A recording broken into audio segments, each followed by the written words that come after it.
মুখাল্লাদুন বিআকওয়াবিন ওয়া আবারিকা ওয়া কাসিম মিন মাঈন। মাদ্রাসা ছাত্র তো অর্থ জানেনই আপনারা। আল্লাহ পাক রব্বুল আলামিন বলেন, ডানপন্থী দলের মানুষ যখন আমার কাছে আসবে, আমি প্রথমে তাদেরকে মেহমানদারি করব, আমি প্রথমে তাদেরকে আপ্যায়ন করব, আমি প্রথমে তাদেরকে স্বর্ণের চেয়ারে বসবো। সেই স্বর্ণের চেয়ারে তারা পরস্পর মুখোমুখি হয়ে অত্যন্ত আরামে হেলান দিয়ে চেয়ারে বসবে। আমি তাদের জন্য চিরকুমার জান্নাতের মাটি দিয়া জান্নাতের খাদেম তৈরি করেছি, যারা জীবনে কোনোদিন বৃদ্ধ হবে না, এরা বয়স্ক হবে না, এদের সৌন্দর্য নষ্ট হবে না, এদের চেহারার গ্লেজ নষ্ট হবে না, এদের শরীরে কোনো গামের দুর্গন্ধ নেই, এদের মুখে সুগন্ধি। একটা জান্নাতের খাদেম যদি দুনিয়াতে একবার থুতু নিক্ষেপ করে, পুরোটা পৃথিবী মেশকে আম্বরের সুঘ্রাণে সুবাসিত হয়ে যাবে। বলেন কোন পন্থীর জন্য? আওয়াজ দিয়ে বলেন কোন পন্থীর জন্য? আল্লাহ বলেন শুধু তাই না, একটা মেহমানকে চেয়ারে বসাই দায়িত্ব। এরপর শেষ পর্যন্ত জাবালা দুধ দিয়ে এই দুই সাহাবীকে রোম সম্রাটের কাছে পাঠালো। রোম সম্রাটের দরবারে যাওয়ার পরে দুই সাহাবীকে জানানো হলো যে আপনারা আপনাদের বাহন নিয়ে রাজদরবারে ঢুকতে পারবেন না, রাজদরবারে আলাদা বাহন আছে, এগুলোতে চলে আপনাদেরকে ঢুকতে হবে। দুই সাহাবী বলেন অসম্ভব, আমরা যে বাহন নিয়ে এসেছি, যদি আমাদের বাহন সহকারে তোমার ঢোকার সুযোগ দাও তাইলে আমরা ঢুকবো, আর যদি অনুমতি না হয় তাহলে চলে গেলাম। আহা সাহাবী, আর আমরা এমন সাহাবীদের মতো সাহস দেখাবো দূরের কথা, সাহাবীদের মতো জালেমের সামনে হক কথা বলবো দূরের কথা, আমরা জালেমের সমর্থন করে জান্নাতের টিকিট বিক্রি করি। কথা বলেন না? এটা হলো সাহাবীদের চরিত্র আর আমাদের চরিত্রের পার্থক্য। দুই সাহাবী সাহসিকতার সাথে বলে না না, আমাদের বাহন যদি ঢোকার অনুমতি দাও তাহলে ঢুকবো, নাইলে গেলাম। সম্রাটের কাছে সংবাদ গেল, সংবাদ বলে না না না, ঠিক আছে, তারা যে শর্ত দেয় সেই শর্ত মতো তাদেরকে রাজদরবারে ঢোকাও। দুই সাহাবী রোম সম্রাটের দরবারে ঢুকলেন, বসে বসে কথা বলছেন সম্রাটের সাথে। হঠাৎ করে একটু কথার মাঝখানে গেট পড়েছে। তো দুই সাহাবী তো আমাদের মতো না, আমরা তো একটা সময় পেলে আমরা মোবাইলটা হাতে নিয়ে ফেসবুক ওপেন করে তারপরে যা যা করার, কোনো মুরব্বীকে গালি দেওয়া, কাউকে ঠাট্টা বিদ্রুপ করা, কারণ নামে মিথ্যা প্রচার করা, এগুলোই তো আমাদের কাজ। সাহাবীদের এরকম ছিলেন না, তারা সুযোগ পেলে নামাজে দাঁড়িয়ে যেতেন, সুযোগ পেলে কোরআন তেলাওয়াতে মগ্ন হয়ে যেতেন, সুযোগ পেলে লা ইলাহা ইল্লাল্লাহ জিকির শুরু করতেন। এখন কথার মাঝখানে যখন একটু গ্যাপ পড়েছে, দুইজন সাহাবী কালিমা পড়তে শুরু করলেন, লা ইলাহা ইল্লাল্লাহ, লা ইলাহা ইল্লাল্লাহ, লা ইলাহা ইল্লাল্লাহ। দুই সাহাবী যখন লা ইলাহা ইল্লাল্লাহ পড়তে শুরু করলেন, রোম সম্রাটের পুরা প্রাসাদ ভূমিকম্পের মতো দুলতে আরম্ভ করেছে। সম্রাট তো অবাক হয়ে গেল, এটা কি, আসলে কি ভূমিকম্প? বলে আপনারা থামেন দেখি কি। দুই সাহাবী কালিমা পড়া বন্ধ করে দিয়েছেন, একেবারে পিনপতন নীরবতা, এই প্রাসাদের কোনো নড়াচড়া নাই। সম্রাট বড় বিপদে পড়ে গেল।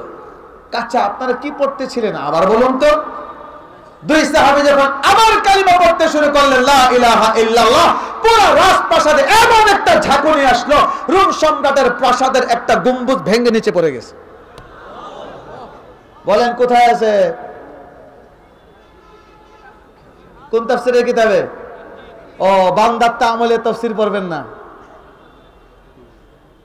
শব্দ চয়ন দেখেছেন? কয় বান্দাত্তা আমলে তাফসীর পড়লি হবি না, নতুন তাফসীর পড়তে হবে। এই সমস্ত বলে তোমাদের গলত আকীদার তাফসীর শোনাবা তোমাদের ঠাকুরদের, আমরা এগুলো গনি না। আর জোরে কান, আমরা এগুলো হিসাবে নেই না। আমাদের আছে মারিফুল কোরআন শফি, আমাদের আছে মারিফুল কোরআন ইদ্রিসি, আমাদের আছে তাফসীর বাইজাবি, আমাদের আছে তাফসীর রূহুল বায়ান, আমাদের আছে তাফসীর রূহুল মাআনি। তোমার অত্যাধুনিক তাফসীর আমার দরকার নাই। আর জোরে কান, কথা বললে তো অনেক লম্বা হয়ে যাবে। এখন দুই সাহাবী যখন আবার কালিমা পড়লেন, আর রোম সম্রাটের প্রাসাদের গম্বুজ ভেঙে পড়ে গেল। সম্রাট তো অবাক হয়ে গেছে, ঘটনা কি? এখন সম্রাট তথ্য নিতে শুরু করলো। আচ্ছা তোমরা পরস্পর সাক্ষাৎ বললে তোর কি বলো? দুই সাহাবী বলেন আমরা বলি আসসালামু আলাইকুম ওয়া রাহমাতুল্লাহ। আচ্ছা তোমাদের নবীকে দেখলে তোমরা কি বলো? বলে আমরা তাই বলি আসসালামু আলাইকুম। নবী কি বলেন? নবী ওয়া আলাইকুম আসসালাম বলেন। বুঝে না কিসের সাথে মিলে? আর কোন কিতাব? ইনজিল। ইনজিলের সাথে মিলে, ইনজিলের সাথে মিলে। আচ্ছা আবার প্রশ্ন, আচ্ছা তোমাদের দৈনিক ইবাদত কি? 5 ওয়াক্ত নামাজ। তোমাদের বার্ষিক ইবাদত, আমরা রোজা রাখি, রমজান মাসে পুরো মাস আমরা রোজা রাখি। জীবনে কোনো ইবাদত আছে একবার করলে চলে? আছে হজ। এখন সম্রাট বলে, ঠিক আছে আপনারা আমার রাজকে মেহমান হয়ে থাকেন, আপনাদের সাথে কথা আছে, আমি সেদিকে আর এখন যাব না। এখন আমি আপনাদেরকে বলি, 2 সাহাবী এই রোম সম্রাটের প্রাসাদের গুম্বদ ভেঙে পড়ে গেল, বলেন বোমা হামলা করে, গ্রেনেড হামলা করে, সাউন্ড গ্রেনেড দিয়া, ককটেল দিয়া, বুলেট দিয়া, সে তাহলে এই মেডিসিন কি? সবাই বলেন না, এত মানুষ, আরো জোরে বলেন কি, আরো জোরে বলেন কি? ও আমার ভাইরা, লা ইলাহা ইল্লাল্লাহর আওয়াজ যখন সাহাবায়ে কেরাম দিতেন, তখন কাফেরদের প্রাসাদের গুম্বদ ভেঙে পড়তো। বাংলাদেশে হক্কানি উলামায়ে কেরাম, তাওহীদি জনতা যখন আল্লাহু আকবার বলে, তখন নাস্তিকদের দিলের ভিতরে ভূমিকম্প শুরু হয়। এই জন্যই আমাদের হাতে গ্রেনেড নাই, অস্ত্র নাই, তবুও কয় জঙ্গি। ঘটনা হলো আমরা যখন আল্লাহু আকবার বলি, ওদের দিলে ভূমিকম্প শুরু হয়। কথা বলেন ঠিক না ঠিক? তাহলে আবার বলা যাবে জোরে আল্লাহু আকবার, আবার বলেন আল্লাহু আকবার, আবার বলেন আল্লাহু আকবার। ও আমার ভাইরা, ডানপন্থী দলের পুরস্কার আছে। কি পুরস্কার? এখন মাদ্রাসা ছাত্র তো বড় মুসিবত, এরা কি আমরা জানি তো। বলেন ডানপন্থী দলের পুরস্কার কি? জান্নাতে কি আছে? ডানপন্থী দলের মানুষ এরা দুই